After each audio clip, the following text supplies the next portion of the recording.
Alors chez Coca, on a mis en place l'holacratie. L'idée derrière ça, c'était que on a toujours été très autonome. Chacun savait ce qu'il devait faire. Quand on est 20, c'est facile. Quand on est 50, c'est plus difficile. Et quand on est plus de 100, ça devient très compliqué. Donc on avait besoin d'un système qui était assez carré, mais qui permettait de savoir clairement qui faisait quoi, tout en donnant un maximum d'autonomie à tout le monde. Et l'holacratie, c'était un peu le bon framework pour nous permettre ça. L'holacratie, qu'est-ce que c'est? C'est un système où on travaille en fait par cercle.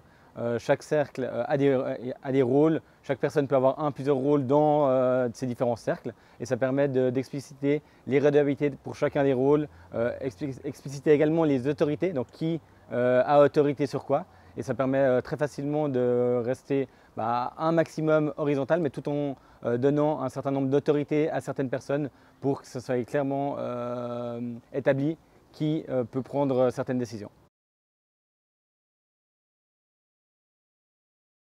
Alors en interne, finalement, ça n'a pas changé grand-chose parce qu'on travaillait déjà de manière comme ça, sauf qu'on ne savait pas qui faisait quoi.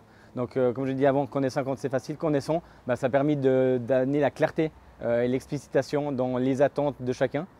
Externe, ça a permis aussi de clarifier peut-être pour le côté plus relations publiques, qui pouvait parler au nom de l'entreprise. Voilà, mais c'est un petit peu tout.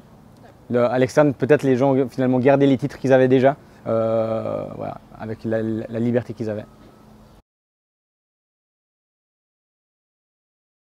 Alors, il y a effectivement un lien très fort entre le management et la RSE ou tout ce qui est lié à la durabilité, pour la simple et bonne raison qu'en fait, il faut une vision, il faut un élément fort qui va lancer toutes les actions liées à la durabilité, à l'environnement et à la responsabilité sociale.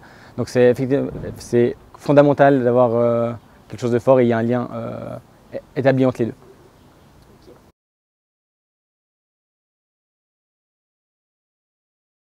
Alors chez Coca, on y réfléchit depuis un moment, on a mis plusieurs choses en place.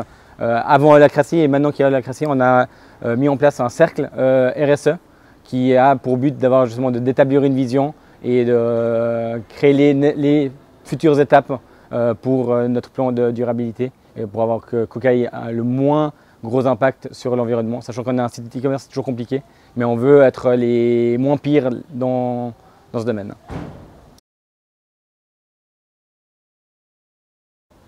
Alors dans le management et dans l'impact, il n'y a pas 1000 conseils à donner, il faut agir. C'est ce qu'on a toujours fait chez Coca, expérimenter, pas avoir peur d'essayer.